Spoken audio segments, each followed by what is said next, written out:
Welcome to your favorite channel, where you'll learn everything you need to know to improve your health and lifestyle. Let's get started.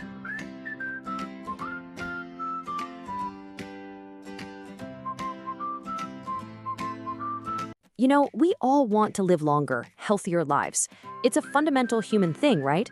But what if I told you the blueprint for doing that wasn't locked away in some high-tech lab, but was hiding in plain sight, in just a handful of communities scattered across the globe? Okay, let's get into it. So what is the secret to not just hitting 100, but actually getting there feeling great? For the longest time, it really just seemed like a genetic lottery, you know? You either had the right genes or you didn't. But what if the answer has less to do with your DNA and way more to do with where and, more importantly, how you live your life? Well, the answer lies in these incredible places called blue zones. And no, these are not some mythical fountains of youth. They are very real spots on the map where people have the highest life expectancy, and an absolutely shocking number of them live to be 100 years old, and they're still healthy and active. All right, so where exactly are these magical-sounding pockets of longevity? Let's take a quick trip around the world to meet the 5 original blue zones. Now, each one is totally unique, but as you're about to see, they share some seriously powerful common threads. First up, we're heading to Okinawa, Japan. This island is famous for having some of the longest living women on the entire planet. We're talking about a population with crazy low rates of heart disease and cancer, where the elders live with just this amazing vitality. Now let's hop over to the Mediterranean, to Sardinia, Italy. What's so fascinating here is the incredible male longevity. In one specific mountainous region, a really traditional pastoral lifestyle has created one of the highest concentrations of men living past 100 anywhere in the world. Okay, over to the Americas now, to the Nicoya Peninsula in Costa Rica. Get this. Nicoya men have the second highest life expectancy in the world and the absolute lowest rates of middle-age mortality. They just have this remarkable knack for reaching a healthy old age. Back to the Med we go, this time to Ikaria, Greece. It's an island people joke is where people forget to die. And it's kind of true. They have some of the lowest rates of dementia in the world, and about 1 in every 3 people there makes it into their 90s, still active and engaged. And for our last stop, you might be surprised by this one. A blue zone right here in the United States, Loma Linda, California. It's a community made up mostly of Seventh-day Adventists, and because of their faith-based lifestyle choices, they live, on average, a full decade longer than other Americans. A decade! Okay, so we've got Japan, Italy, Costa Rica, Greece, and California. 5 totally different places, different cultures. What on earth could they possibly have in common? Well, the secrets, as it turns out, aren't that secret.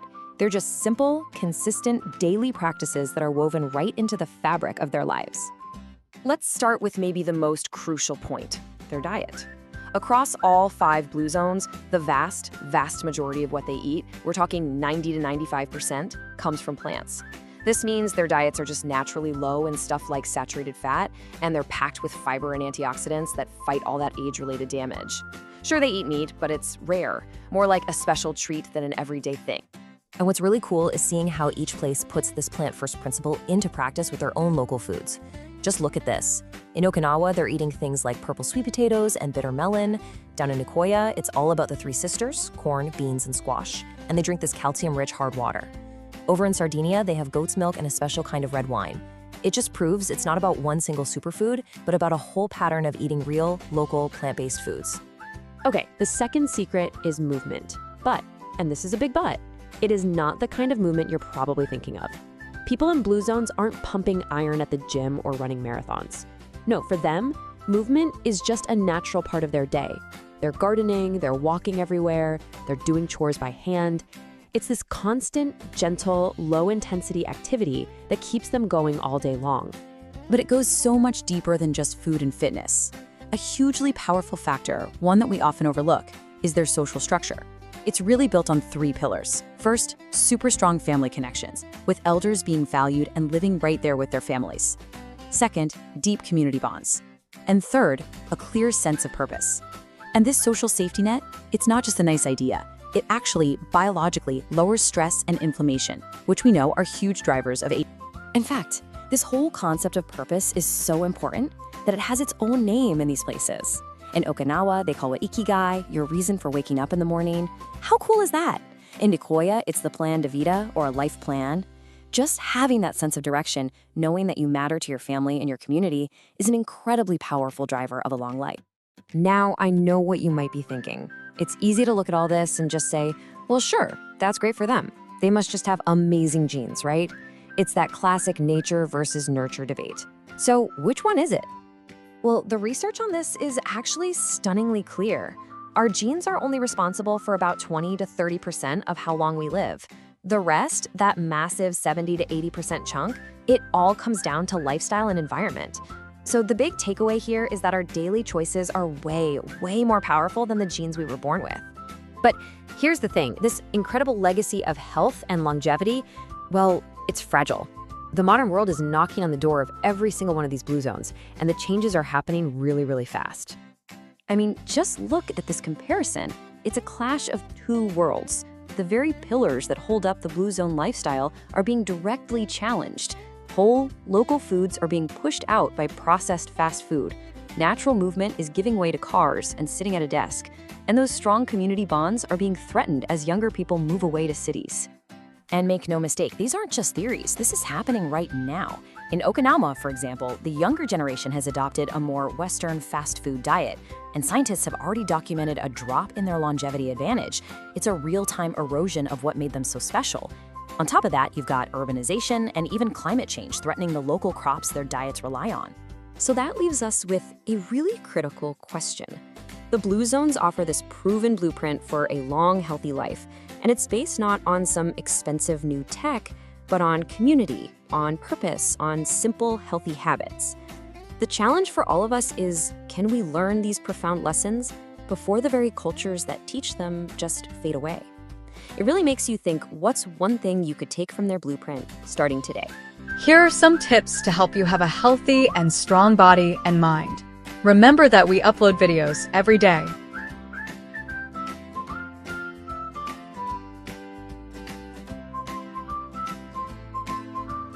So let's talk about longevity and biohacking. These words are buzzing everywhere, right? But what if I told you the real secret isn't some mythical fountain of youth or a gadget only billionaires can afford? What if it's really about optimizing the life you're living right now? Today, we're going to cut through all that noise. We're going to explore how these powerful ideas can help you add not just more years to your life, but a whole lot more life to your years. Look, for the past 100 years or so, medicine has gotten incredibly good at one thing: keeping people alive longer. Our average lifespan has shot up. But that success has created a brand new challenge. As we're all living longer, how do we make sure those extra years are actually good years? Vibrant, active, and fulfilling. And that simple question, that's the real goal of this whole modern longevity movement. The best way to think about this is to picture your life as a long road trip. Your lifespan, that's just the total number of miles you drive from beginning to end. But your health span, that's the part of the journey where the car is running perfectly, you've got your favorite playlist on, the sun is shining, and you're actually loving the ride. See the difference? The goal isn't just to make the trip longer, it's to keep the car in peak condition for as much of that trip as possible. And this isn't just some personal wellness goal. This is a massive global issue. By the year 2050, it's projected that the number of people over the age of 60 is going to hit 2.1 billion. Now, if we don't get serious about improving health span, not just lifespan, we are staring down the barrel of a future where a huge chunk of our population is living with debilitating chronic disease. And that has enormous consequences for our healthcare systems, our economies, and, for all of us and our families. Okay, so let's get one thing straight right here and now. Longevity is not anti-aging. That's marketing. As Dr. Richard Sayo from King's College London points out, the real scientific focus is on one thing: extending our health span. It's about maintaining our physical strength and our mental sharpness for as long as we possibly can. It's about preserving life in its most true, active, and meaningful sense. All right, so where do we even begin? How do you actually build a longer health span? I want you to think about it like you're building a pyramid. The base, the foundation, has to be incredibly wide, stable, and strong. Why? Because all the other cool advanced stuff we're going to talk about in a minute, it all gets built right on top of this. And this foundation is made up of the simple, non-negotiable habits that give you the absolute biggest bang for your buck. And here they are, the pillars of a long and healthy life. Now, none of this is a surprise, right? We've all heard this before. But the magic isn't in any single one of them. It's in their combined, consistent impact, day in and day out. Seriously, getting these right is the absolute first, most critical step. Everything else we're about to discuss is just optimization, built on this solid bedrock. Let's just grab a real-world example from that list: nutrition. There's this recent trend online called fiber maxing, and it's exactly what it sounds like: people trying to maximize their daily fiber. So why are people so obsessed with this? Well, it turns out fiber is basically superfood for the trillions of good bacteria living in your gut. When you feed them well, they produce these amazing compounds that help regulate, well, almost everything, from your immune system to your metabolism to your mood. It's a perfect example of a simple, foundational habit that has a huge, huge ripple effect. Okay, once that foundation is solid, now we can climb up to the next level of the pyramid: measurement. This is where the whole biohacking concept really shines. It's all about moving beyond guesswork and using real data to get a personalized, inside look at what's actually going on inside your own unique body. And this quote from Pedro Rodriguez just nails the entire philosophy. It's about a fundamental shift in mindset. We're moving away from waiting to get sick and reacting to problems, and toward predicting and preventing them before they ever start. It's about using science to empower yourself. Now, one of the most powerful and kind of mind-blowing tools in this toolkit is something called an epigenetic clock. So think about it like this: your chronological age is just the number of birthdays you've had, but your biological age, that's the true wear and tear on your cells.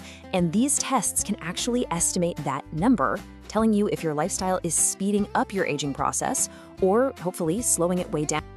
Another game-changing tool is the DEXA scan. This is how you look beyond the simple number on the bathroom scale and see what your body is really made of. It gives you a detailed breakdown of your muscle mass, your bone density, and, most importantly, how much dangerous visceral fat you have packed around your organs. That information is a far, far better indicator of your overall health than your weight alone.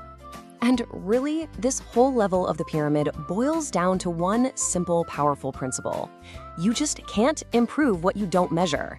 Data gives you a baseline. It shows you where you are, and it lets you track your progress to see if the changes you're making are actually working. All right, we've built the base, we've added the data layer. Now we get to the very peak of the pyramid. And this is where things get really exciting. This is the cutting edge, where we're exploring the science that is literally pushing the boundaries of what we thought was possible for human health span. There's a ton of crazy research going on, but a lot of it falls into a few key areas. You've got cellular cleanup, which is all about getting rid of these old, dysfunctional zombie cells that hang around and cause inflammation. Then there are metabolic resets, with drugs that can restore your body's energy processing systems. There's also pathway modulation, which involves using molecules to influence the core biological pathways that control aging itself. And finally, advanced recovery tools that can help your body repair and regenerate faster than ever. So let's zoom in on just one of these: rapamycin. This is probably the most talked about molecule in longevity science today. So why all the hype? Because it targets a central pathway in our cells called mTOR. You can think of mTOR as a master growth switch. When you're young and growing, you want that switch flipped on. But as you get older, having it stuck in the on position all the time seems to accelerate aging. Rapamycin helps gently turn that switch down, and the effects are, well, they're pretty profound. And the results from animal studies are just incredible. In one landmark study, a cocktail of rapamycin and another drug extended the median lifespan of mice by 36.6%. Now, just to put that into human terms, that's like helping a person live to be well over 100 years old, but in good health. It's data like this that has scientists so incredibly excited about what's on the horizon. Okay, so as exciting as all of this is, we have to take a step back and have a little reality check. We have to look at the big picture, because as these incredible technologies start to become reality, we have to ask some really tough questions about how they'll be used and who will actually benefit from them. And this quote from Dr. Zile really brings us back down to earth. If these breakthroughs only end up being accessible to the ultra-wealthy, we risk creating a world with a brand new and deeply troubling type of inequality, a longevity divide. That's a future we have to actively work to avoid. So, what's the path forward? Well, it starts by shifting our entire healthcare system from reaction to prevention.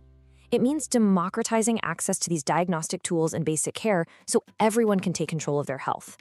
It means we have to be smart and ethical about data privacy and AI. And on a societal level, it means creating public health policies that make the healthy choice the easy choice for everyone. So, as we stand here right on the edge of what feels like a true longevity revolution, we're left with this one absolutely critical question. As science keeps unlocking these powerful new tools, how do we, as a society, make sure that a longer life also becomes a better life for absolutely everyone? The answer to that is going to define our future. If you found this video helpful, please subscribe and help me reach my goal of 1,000 subscribers so I can bring you better content. See you tomorrow with a new video.